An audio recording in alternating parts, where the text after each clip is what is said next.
The Inkheart Murders Part 3. Chapter 16, The Return of the Forgotten Name. It's not that I'm losing myself, Lyra said. It's that someone else is, waking up. The day began like any other. But the mirrors didn't agree. Every reflective surface in Lyra's apartment had become wrong. A half-second delay. A flicker of motion when she held still. A glint of something in her eyes that didn't belong to her. It wasn't hallucination. It was recognition. A presence. Eva Cyrus. The name she buried in fire and ink. The name she thought Eli had stolen. But maybe, she had stolen it first. On her kitchen table, a journal she had never opened before now lay wide. A new page was written in her hand, but she hadn't written it. Welcome back, it read. Don't worry. I kept everything exactly how you left it. The guilt. The truth.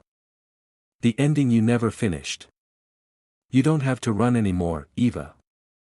You just have to bleed properly this time. She dropped the journal. Her vision swam.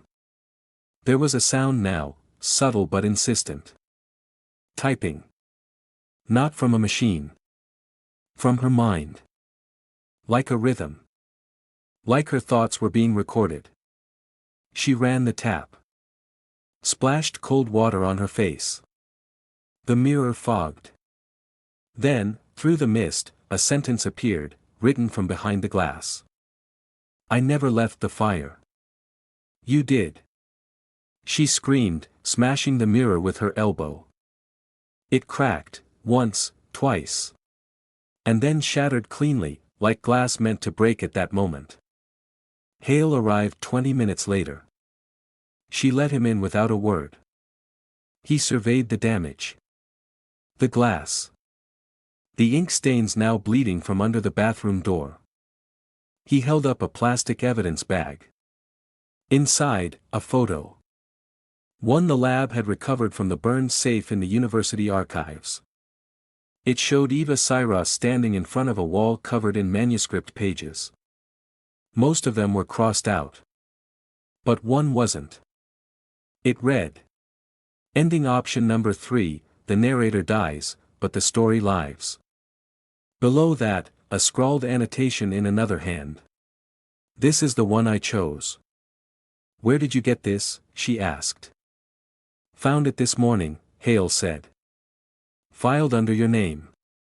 Except the file is dated, last week. Lyra stared at it. I haven't been there in years. Are you sure? No answer. Just silence. They returned to the university one last time. The archives were still sealed, but the security door was ajar. Inside, no fire damage. No soot. As if it had never burned. Instead, every wall had been wallpapered in pages. The spiral of her silence, printed draft by draft, layered in chronological order. Versions Eva wrote, and versions Eli corrected. One section drew Lyra in like gravity. It was titled, Versions of the Ending I Rejected. Below it, 10 different epilogues. One where Lyra dies in a psychiatric hospital. One where Eli dies and Lyra forgets everything again. One where they both survive, and the killings continue anyway. One where Eva never existed. And one, circled in ink, that read. The story ends when the author is erased. Only then can the characters become real. She turned to Hale. That's what he's been doing, she said. Not just killing victims. Killing characters. Until I'm the last one left. At the center of the room stood a single chair. On it, a nameplate scorched at the edges. Eva Cyrus, author, Department of Literary Memory. Literary memory? Hale asked. That's not a real thing. Lyra knelt beside it. No, she whispered. It's fiction. Just like me. And then she opened the hidden drawer beneath the chair. Inside, a photo reel. Dozens of images. Lyra, waking up. Lyra, dreaming. Lyra, crying at her desk. Photos she didn't remember being taken. Photos from her own apartment. On the back of each. The story observes you when you're not reading it. They returned to the precinct to find a box had arrived. Wrapped in manuscript pages. No return address. Inside. A mirror. And a nameplate. Not Lyra Voss. But Eva Cyrus, deceased. Dated, today. Call for backup, Lyra said, voice distant. Hale reached for his phone. Then stopped. Stared at his hand. It was shaking. Black ink leaking from beneath his fingernails. He looked up at her, horrified. I think I'm part of the manuscript. Lyra turned to the mirror. It no longer showed either of them. Only a page. Titled, Chapter 17, The Ink Begins to Speak. Chapter 17, The Ink Begins to Speak. It's not that the killer is inside the story, Lyra whispered. It's that we are. The precinct's lights flickered again, but this time, they didn't return. Instead, a dim orange glow seeped from every hallway light fixture, as though the building had been rewired by something ancient and warm, and wrong. And from every wall, ceiling, and ventilation grate, came the drip of ink. It oozed in slow, deliberate drops, thick, black, and pulsing as if alive. One drop fell on Hale's badge. Another on Lyra's palm. It burned. Not painfully, but with memory. The moment the ink touched her skin, she remembered writing a passage she was sure she'd never written. In Chapter 17, the detective will bleed his truth. And the profiler will hear what ink has tried to tell her since the beginning. They ran to the case board. Every sheet had transformed. No longer photos. No longer evidence. Now, pages from the manuscript. With margins annotated by a second hand, one that wasn't Lyra's or Eli's. Just one phrase repeating, scrawled violently in black ink. I remember the ending. Why don't you? Hale clutched the table. His breathing came sharp, ragged. His fingers were bleeding, not from cuts, but from within. From under the nails, ink pushed out like veins rupturing. It's not physical, Lyra said, rushing to him. It's metaphorical. It's narrative. The manuscript's using your body to bleed truth. Hale gasped. Eva, I remember, she froze. That name. The one he hadn't called her since it all began. He looked up at her, eyes wide, unfocused. I remember the fire. I remember you pushing the pages into the drawer. You told me not to let anyone read them. You saved me, she whispered. No, he said. I saved the story. That's what you said. He collapsed. Lyra caught him just before his head hit the floor. The ink on his fingers began to form letters across the floorboards. A message. He isn't the only author anymore. Then another line appeared. Fading in, not written, revealed, as if burned into the walls years ago. Chapter 18 is being written now. By you. She staggered back, drenched in ink and fear. The manuscript sat on the desk. Open. Chapter 17 was only half finished. Below the title, the next lines waited. Blank. Except, as she stood near it, words began to appear. In her voice. In her mind. She stared at the man who had become her compass. He bled truth she didn't want. But she knew what came next. He would speak the name she never forgave herself for forgetting.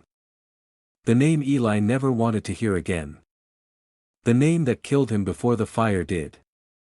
She spoke, aloud, without realizing. Hiram. Hale gasped. Eyes fluttering. That name. It wasn't Eli's name. It was hers. The name she had before Eva.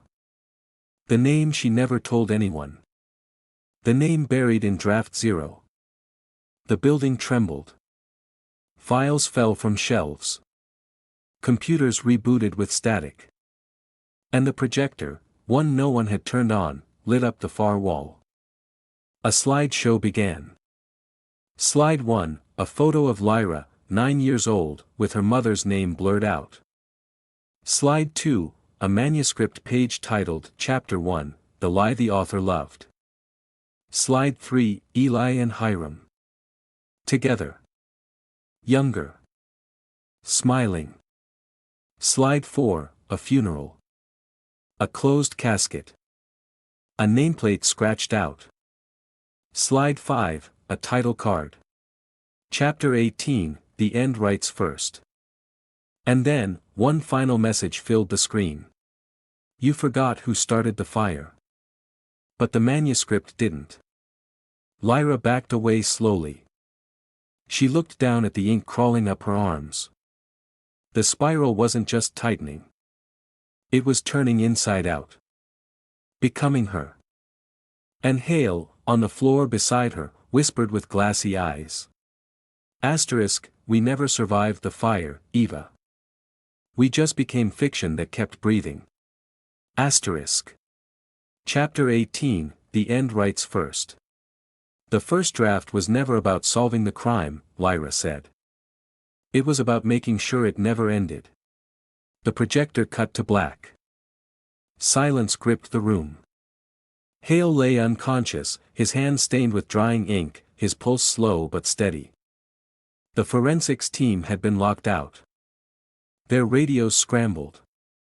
No one was answering dispatch. The precinct was no longer a workplace. It had become a setting. A sealed chapter. A room in a book that refused to close. And Lyra, Eva, Hiram, stood at the center of it, staring down at the manuscript that had, at last, begun to bleed. Yes. Bleed. Ink dripped from the spine. Words swam across the pages like they were trying to escape. She turned to Chapter 18. It was already half-written. Chapter 18, The End Writes First. Before she became Lyra, she was Hiram. Before she ran from the fire, she built it. Not to kill Eli. Not even to erase him. But to destroy the first draft. The one she wrote too young. Too honestly. The one that saw her not as the narrator, but as the monster. She thought the flames would consume the guilt. The names. The words. But stories don't die in fire. They become smoke. And smoke becomes breath. And breath becomes.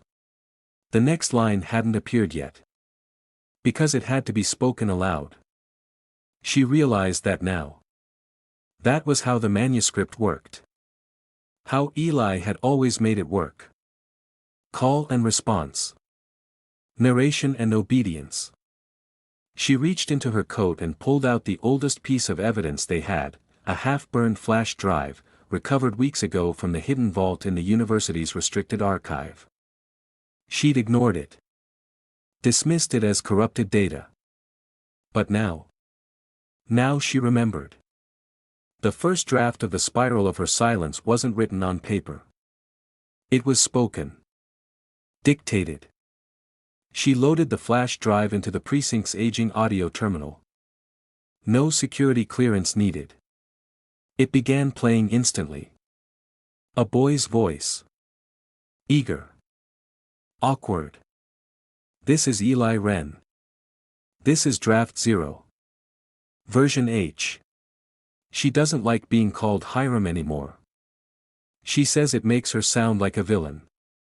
But I told her villains make the best narrators. So here's the story, there's a fire, and a boy who stays, and a girl who runs. But before the fire, there's a lie. And before the lie, there's a pen. Then a second voice. Hers. Younger. Sharper. Cracked with nerves. No one can ever hear this. Promise me, Eli. I promise. But you can't just delete the truth, H. Watch me. Click. End of file. She dropped the recorder. Her knees gave out, her breath came in gulps. Because now she remembered everything. She hadn't just written the spiral. She hadn't just abandoned it. She erased a version of herself from reality and used Eli to do it. She had asked him to be the editor. The burner of pages. The forgetter. But he had remembered. And now. He had become the memory itself. The projector flickered on again. But this time, there was no slide. Just a question, typed live on the screen. You rewrote the ending once. Will you do it again? And beneath it, 2 blank lines. A choice. Yes, no. She picked up the typewriter from the desk. The original. The one from the university archives. Still functional. She inserted the final blank page. Her hands hovered. And for the first time, she understood what Eli had done. He wasn't writing murders. He was forcing her to choose between truth and closure. And the truth was that the story wasn't about a killer at all. It was about an author who ran. A girl who burned the pages of her pain and expected the silence to forgive her. But silence remembers. Silence writes back. She typed, yes. The projector went black. And then, the world did too. In a silent room, far from time and logic, a pen scratched across paper. A candle burned low. Eli sat at a desk. And across from him, finally, Eva sat too. Whole. Shaking. Ready. He handed her the manuscript. Your ending. She looked down at the final chapter. And saw her reflection on the page. Not Lyra. Not Eva. Not Hiram. Just a woman who had finally stopped running. And then she spoke the title aloud. Chapter 19, The Spiral Unwinds. Chapter 19, The Spiral Unwinds. You can't keep rewriting yourself, Eli said. Eventually, the pen runs dry. Then all that's left is the truth you tried to kill. The candle guttered. Eva sat at the desk. Her hands, once trembling, were now still, resting on the manuscript that had once written her. For the first time since the murders began, she was no longer afraid of the pages. Because she finally recognized the voice inside them. Her own. But now, it was clean. Undistorted. Not masked in metaphor or guilt. The spiral, once coiled so tight it strangled her memory, had begun to loosen. Across from her, Eli sat quietly. Watching. Waiting. Not with menace. With patience. Like a librarian waiting for a patron to finish the final page of a book that ruined them. You said we'd finish it together, she whispered. Eli nodded. And we will. She opened to chapter 19. It was titled, just as she had seen. Chapter 19, The Spiral Unwinds. But the page wasn't blank. It had already begun. The girl no longer runs from her ink. She lets it sink into her. Blood and guilt. Fire and silence. The lie she named Lyra. The pen she gave Eli. The page she tore out. The boy does not speak now. Because his part of the story is finished. His final word was forgiveness, but it was spoken so softly she almost missed it. Now, it's her turn to choose what remains. She looked up at him. Why did you wait all these years? Eli smiled, and it was quiet, not cruel. Just sad. Because you asked me to, he said. Because you wrote me that way. I don't remember writing you to become a killer. You didn't, he said. You just wrote someone who couldn't let you forget. A long silence passed. Then she said, "What happens if I finish it?" Eli leaned forward. You get your name back. But not the lie. Not Lyra. Not Eva. Just the name beneath all that ink. She blinked. Hiram? He nodded. The one you buried. The one who survived the fire. The one who told the truth before you were old enough to fear it. Eva, Hiram, stood. Her hand slid the manuscript aside. Instead, she pulled a fresh sheet of paper from the drawer. The final page. It felt lighter. Like release. She placed it in the typewriter. She looked at Eli. Then I'll finish it. And typed. The story was never about a killer. It was about a memory. A person erased, rewritten, re-inked until she forgot the fire wasn't someone else's fault. She wrote guilt into fiction. And fiction into blood. But now, she writes this. I forgive you. She paused. Then added, I forgive me. The candle went out. When the light returned, Eli was gone. No explosion. No scream. No dramatic final page torn from the spine. Just an empty chair. And the typewriter. Still warm. Still holding her final sentence. Back at the precinct, the lights flickered once, and stabilized. The projector turned off.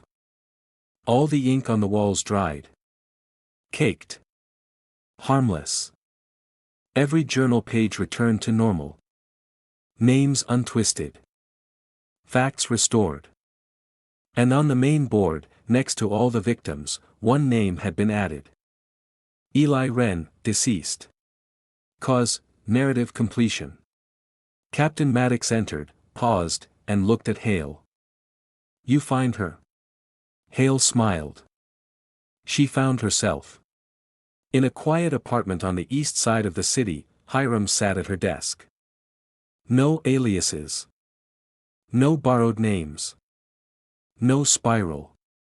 Just a pen. A clean sheet of paper. And a title at the top. The spiral was never the point. Chapter 20, The Final Draft. She was no longer haunted by what she forgot. She was haunted by what she finally remembered. Hiram adjusted her nameplate. It felt heavier than it should. Not in weight, but in meaning. It had been 12 years since she last touched anything that bore her real name. 12 years of erasure. 12 years of ghosts speaking in metaphors. Now, there was no spiral. No mirror ink. No voice whispering her name from old pages. She lived alone. Quietly. Intentionally. And she hadn't picked up a pen in 41 days. The precinct closed the Inkheart case. Officially. Case number 13-5411, B suspect, Eli Wren. Status, deceased, confirmed via fingerprints, dental records, and cross-checks with university files. Cause of death, fire, self-immolation, unwitnessed but presumed based on surveillance blackout and forensic ash recovered near the site of Room 12, Theater Thanatos. Victims, 7 confirmed. Motive, narrative obsession, fixation on author/subject Hiram Vale, alias, Lyra Voss/Eva Cyrus. Investigators, Det. Hale, LT. Maddox, Profiler Voss, retired. Hale stayed on the force. He visited weekly. He stopped bleeding ink. But not nightmares. 6 weeks later, a letter arrived at Hiram's door. No envelope. Just folded parchment. In handwriting that wasn't Eli's. She opened it, breath already shallow. It read, "Dear Hiram. I read your manuscript. I especially like chapter 19. But here's the thing, you stopped writing again. Didn't you? That's always where the danger returns, not in fire, not in guilt, but in silence. I hope you don't mind, but I wrote a little something to get you started again." Attached, chapter 21. A friend of the story. She dropped the letter. Hands trembling. She hadn't told anyone she was writing again. She hadn't even told herself. But in the corner of her desk, a page sat waiting. Typed. Clean. Untouched by ink or fire. And the title at the top. Chapter 21, The One Who Waits Between Drafts. She burned it. Not in rage. In warning. Because something told her, somewhere in the deep folds of the spiral she thought had ended, that Inkheart was never just one person. Inkheart was an idea. A metaphor that became real because she gave it breath. She knew better now. She wasn't afraid. But she did keep a pen by the bed. And every night, she checked under her pillow for parchment. Just in case.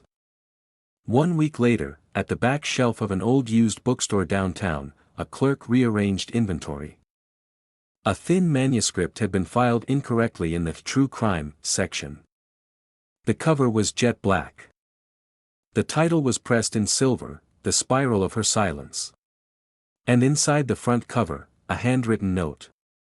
Property of the Archive of Unfinished Stories. Warning, completion invites continuation. Chapter 21, The One Who Waits Between Drafts.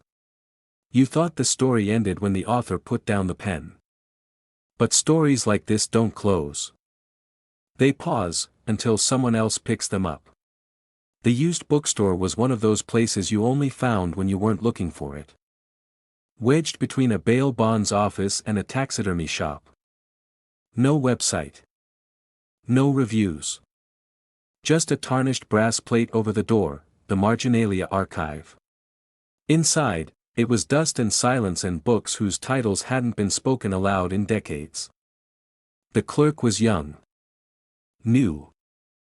Filling in for the usual owner, who'd gone missing 3 weeks ago without a word. She didn't know the system yet.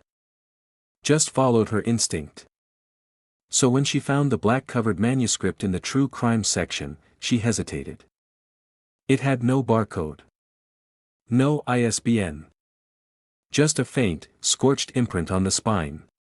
Spiral draft, first reprint. Inside the cover, a note written in what looked like fountain ink. The story will know when you're ready. She took it home that night. Told herself she'd only read the first page. But when she looked up, it was 3:13 a.m., her hands ink-stained, and the entire manuscript was open in front of her. Except the last 5 pages were blank. She tried to close the cover. She couldn't.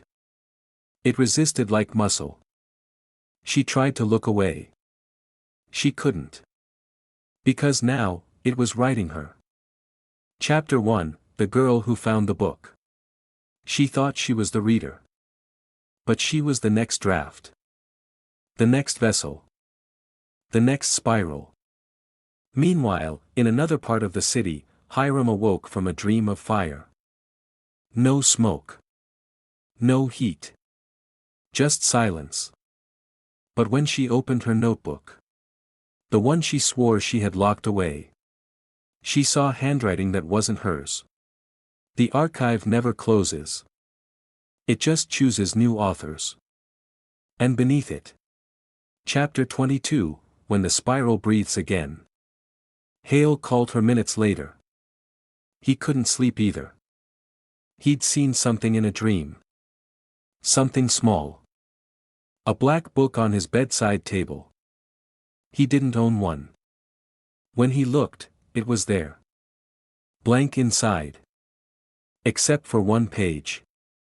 Typed. Clean. Familiar. Chapter 23, The Friend Who Forgot He Was Fiction. He whispered over the phone, it's starting again. Hiram didn't reply right away. Then, no. It never stopped. In a locked archive beneath the city's abandoned subway, a librarian dusted shelves that hadn't been touched in decades. She filed a new entry into a drawer marked recurring authors. A single card. Typed neatly. Name, Hiram Vale. Aliases, Lyra Voss, Eva Cyrus. Status, rewritten. Risk level, red. Watch list assigned, Inkheart_003. And beneath that. Note, voice stabilized. Awaiting next narrative host. Outside, in the alleys and dark stairwells of the city, copies of The Spiral of Her Silence began to appear. Not many. Just enough. Left in laundromats. Taxis. School lockers. Each with a single note tucked inside the front flap. You've been chosen to finish the story. The ink is already in your blood. Back in the bookstore, the girl finally turned the final page. It was no longer blank. It read, Chapter 21, The One Who Waits Between Drafts. He waits in the minds of those who forget to close the book. He whispers in edits. He hides in annotations. He grows in silence. And when the next author picks up the pen, he picks up the knife. Chapter 22, When the Spiral Breathes Again. Inkheart wasn't Eli's name, Hiram whispered. It was the manuscript's. And it's still breathing.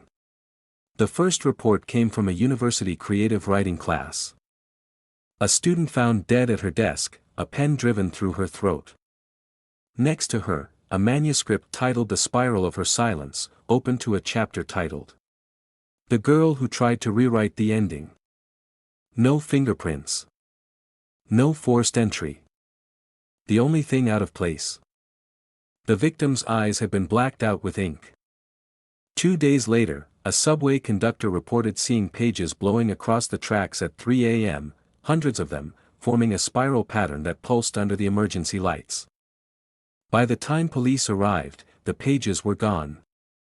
But on the walls of the station, someone had scrawled in dripping black letters. You read it. Now it reads you.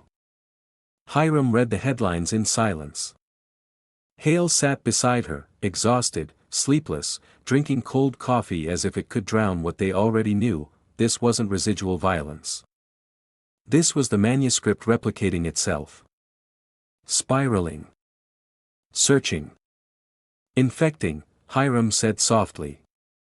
She took out a sheet of paper and drew it again, a spiral. But this time, instead of coiling inward, she drew lines extending outward. Branches. Paths. Host routes. Stories don't die when the author stops writing, she said. They die when the reader stops believing. And then she looked up at Hale. We gave it too much belief. In the forensics vault, they reviewed the manuscript again. It had changed.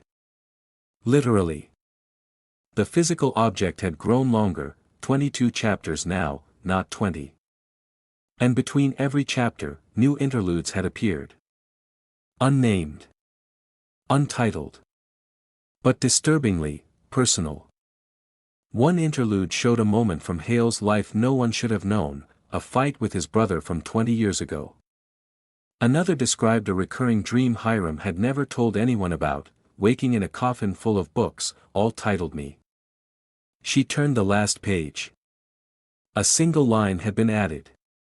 Chapter 23, The Librarian Who Let the Archive Grow. She felt it like a hook behind her ribs. Hale looked over her shoulder. What does that mean? But Hiram already knew. It means it's not asking me to stop it. She looked up. It's asking me to catalog it. They visited the Marginalia archive. The bookstore was empty. Abandoned. But beneath the floorboards, in the hidden basement, they found something worse than bodies. Duplicates. Hundreds of hand-bound copies of the Spiral of Her Silence, each one slightly different. Some used her old name, Eva. Some called her Hiram. Some had victims she didn't recognize, people who hadn't died yet. One even had a page titled, Chapter 27, When Hale Forgets His Name. He dropped the copy. Hiram caught it. Her hands were already stained again. You said the spiral was a metaphor, he whispered. I was wrong, she said. It's a parasite. One that lives through unfinished narrative. He stared. And we finished it. We closed the case. We closed a case, she corrected. But not the book. That night, Hiram returned home to find the original typewriter on her desk. She hadn't brought it there. The ribbon was still wet. A page was half-fed through the platen. And across it was typed, faintly, in mirror script. Chapter 24 is already in the reader's hands. In another city, a boy printed a manuscript from the internet. He had no idea where it came from. He only knew it arrived in his inbox at 3:16 a.m. He read the first sentence aloud. And behind him, the shadows shifted. Meanwhile, in the deepest level of the archive of unfinished stories, a door creaked open. The librarian didn't see who entered. But the filing cabinet labeled Inkheart Variants gained one new entry. Typed without hands. Filed without sound.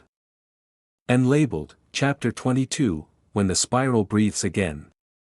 Status, Ongoing, Author, to be determined.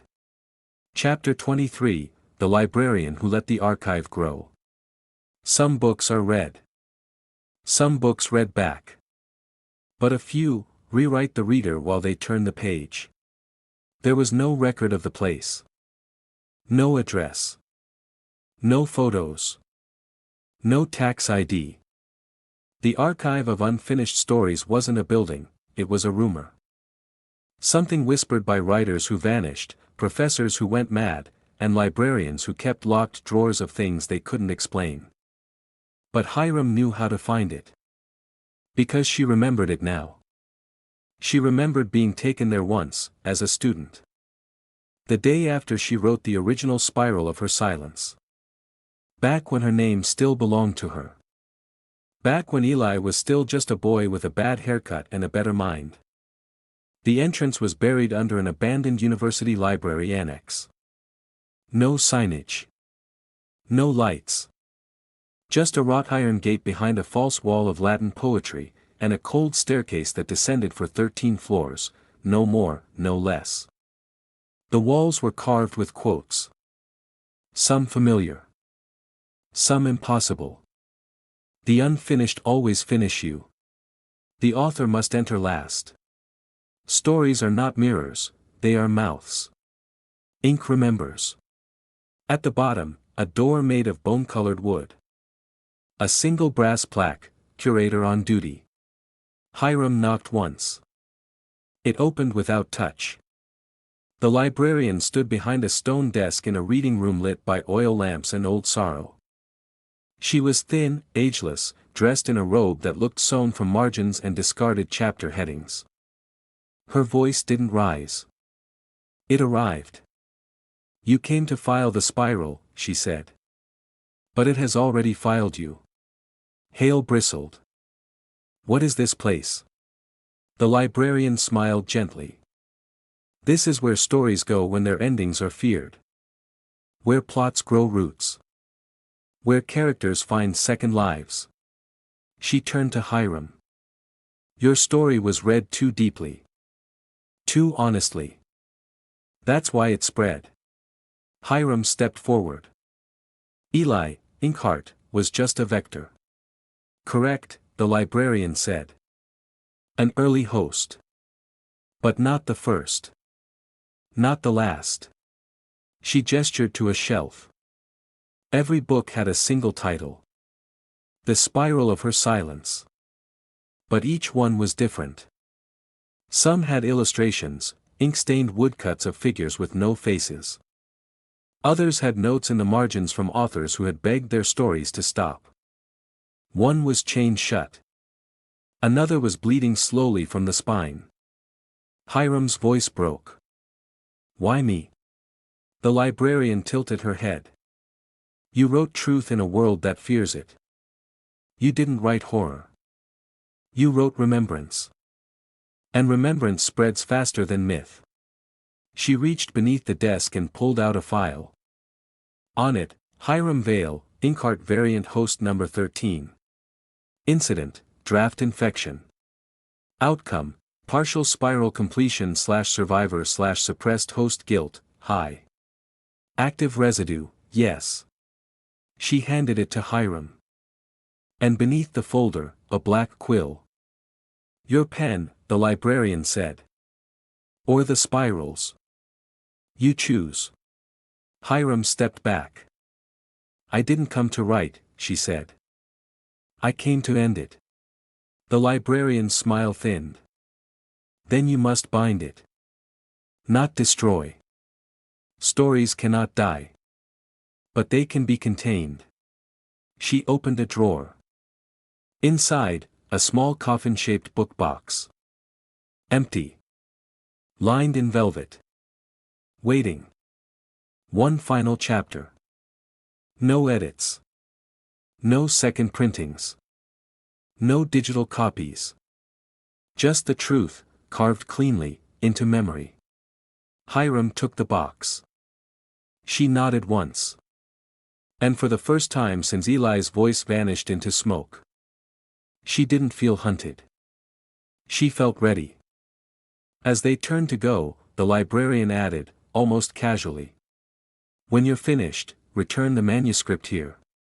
"And if I don't?" Hiram asked. "Then we'll file you in the shelf beside it." Outside, the sky looked different. Grayer. Flattened, as if reality itself had thinned. Hale said nothing for a long time. Then, "Do you believe her?" Hiram looked down at the empty box in her hands. Felt the weight of 1,000 drafts she had never meant to start. And said, "No." She looked up. "I remember her." That night, the words came easily. Not in fear. Not in shame. Just honesty. And when she wrote the final title, Chapter 24, she didn't flinch. Chapter 24, the one who wrote it closed. She sealed the box. She sealed the spiral. And then she waited. At the archive, deep underground, the librarian opened a new slot on the shelf. She smiled as she filed the book. And then whispered, reverently, "Until the next one." Chapter 24, the one who wrote it closed. Final chapters aren't written with endings. They're written with restraint. It was raining the morning Hiram walked back to the archive. No thunder. No storm. Just a steady, rhythmic curtain of water, like a metronome set to memory. She wore no coat. No gloves. Just her old clothes, her black satchel, and the manuscript box sealed inside it. The velvet-lined coffin for her story. Hale offered to go with her. She said no. Closure, she said, is not a co-op mission. The gate was still there. The 13 stairs. The Latin wall. The dead light. And at the bottom, the brass plaque on the bone-colored door. Curator on duty. She didn't knock this time. She opened it. And stepped into a room that had changed. The archive was quiet now. No oil lamps. No librarian. Just shelf after shelf of closed stories. Rows of books with names like The Orphan's Clock. Midnight Chorus of the Unread. The Last Page That Bled. Inkheart, contained copy 13. Unfinished, do not disturb. And now, there was an empty slot. A little plaque below it. Waiting. Engraved with her real name, Hiram Vale, final draft. She removed the black box from her satchel. Set it in the slot. It fit perfectly. She hesitated. Her fingers touched the velvet lid. And she whispered, "Thank you for surviving me." Then she shut it. Immediately, the shelves shivered. The lights flared, just once. And a sound echoed in the archive, a breath. Drawn in slowly. Released like a final punctuation mark. The kind you only hear at the end of a very long sentence. She turned to go. But a voice, new, familiar, ancient, stopped her. You could write another. It wasn't the librarian. It wasn't Eli. It wasn't even the spiral. It was herself. Her voice. The part of her that still wanted the page. The pen. The pattern. Just one more chapter. Just to explain it. She paused at the stairs. She didn't answer. She just kept walking. Up. Into rain. Into silence. Into the unwritten. 2 days later, Hale received a package. No address. Just a sealed envelope and a black page inside. He unfolded it carefully. At the center, printed in silver, the story has ended. And in handwriting he knew too well. Don't follow it. Don't file it. Just forget. He burned it. Smiled. And went back to sleep for the first time in weeks. In a distant, locked room of the archive, a box remained closed. But inside. One word pulsed faintly beneath the velvet, again. Chapter 25, The Archive Waits. Stories don't die when you stop reading them. They wait. And when you're not looking, they turn the page without you. The archive was closed. Sealed. No new entries. No visitors. The stairs were bricked shut. The door vanished behind walls of wet plaster and academic denial. The Marginalia archive had been condemned after a quiet incident no one wanted to describe in writing. There was no record of Hiram Vale. No Eva Cyrus. No Lyra Voss. No case titled The Inkheart Murders. The file had been erased, digitally, physically, psychically. But not completely. Because stories, once written, leave a residue. And the archive still breathes. Below the city, in the dark, the lights remain off. But the air still smells of old ink. And in the deepest aisle, beneath the section marked Restricted Truths, a single black box sits on its shelf. Untouched. Unopened. But not unread. Inside, its velvet lining trembles once each night, as if exhaling. As if remembering that the final chapter may be written. But the reader has not yet been chosen. A child in another country dreams of spirals. She draws them on her notebook margins. She doesn't know the shape. But she hears the word. Inkheart. A teacher confiscates the drawing. Throws it away. That night, the teacher disappears. And in his office, a book is found. No cover. Just a single chapter. Chapter 0, The First Breath of a Forgotten Draft. Back in the archive, the air shifts. A single file drawer clicks open. Not loudly. Just enough. And from it, a thin slip of paper unfurls, new entry. Author, unknown. Title, in progress. File, active, and beneath that, a message. The spiral has been sealed. But the story watches still. Asterisk. Somewhere in a university storage closet, a new librarian starts cataloging misfiled papers. She finds a page with no source, no author, no timestamp. She turns it over. Blank. Except for a faint watermark that only appears under breath. It reads, "You are now the narrator." And far away, in a place beneath time, beneath fiction, beneath breath itself, Inkheart waits. Not as a man. Not as a name.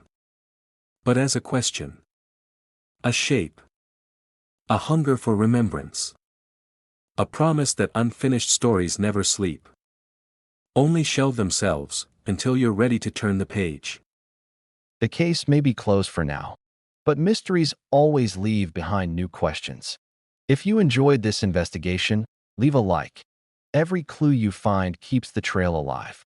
Share your theories in the comments. Your mind might be sharper than you think.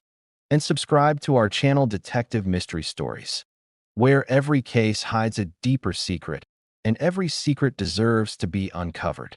The next mystery is already waiting for you.